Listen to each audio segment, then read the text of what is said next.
Monsieur le ministre, la parole est à Madame Stéphanie Kerbach. Ma question s'adresse à Monsieur le secrétaire d'État auprès du ministre de l'Économie et des Finances.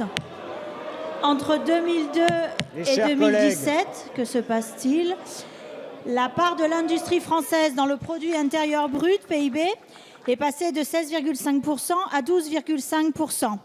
Nous sommes aujourd'hui au 8e rang mondial derrière l'Italie.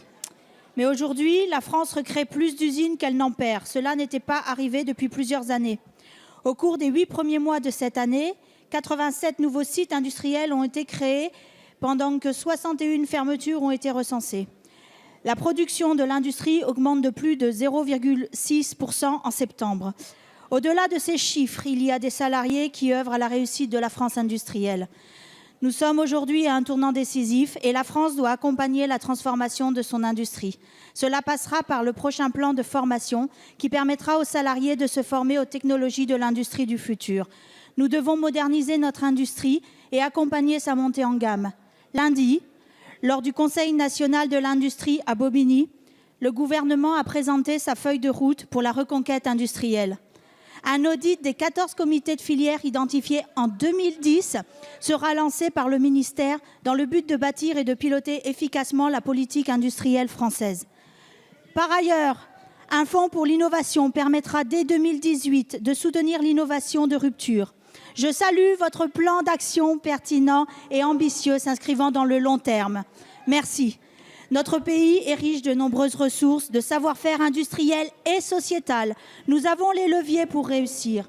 Monsieur le ministre, quelle politique européenne entendez-vous mettre en œuvre afin de favoriser l'émergence d'un leadership mondial composé d'acteurs industriels européens? Merci, Madame la députée.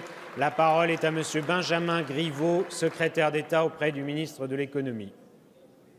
Merci, Monsieur le Président. Madame la députée Kerbach, vous le savez, le gouvernement porte une ambition pour l'industrie française. Le Premier ministre a rappelé lors du Conseil national de l'industrie qui s'est tenu lundi, une France sans usine n'est pas une option. Et vous avez rappelé dans votre propos que pour la première fois, l'an dernier, s'est créé plus d'usines qu'il n'en fermait en France et cela faisait longtemps que ça n'était pas arrivé. Nous avons pour l'industrie un plan ambitieux avec des mesures très concrètes. D'abord, des mesures qui ont été prises dans le cadre de la loi de finances qui a été débattue pour soutenir la compétitivité de nos entreprises. C'est la modernisation du Code du travail, c'est la baisse de l'impôt sur les sociétés, c'est la suppression de l'ISF et la mise en place d'un prélèvement forfaitaire unique, c'est le basculement du CICE en allègement de charges pérennes pour nos entreprises. Bref, c'est la réconciliation tant retardée du capital et du travail dans notre pays. Au-delà de l'amélioration de la compétitivité prix, vous mentionniez également qu'une politique industrielle ambitieuse, elle doit être tournée vers l'innovation. C'est la sanctuarisation dans ce budget du crédit impôt recherche. C'est la création d'un fonds pour l'innovation de rupture doté de 10 milliards d'euros, comme vous le rappeliez également.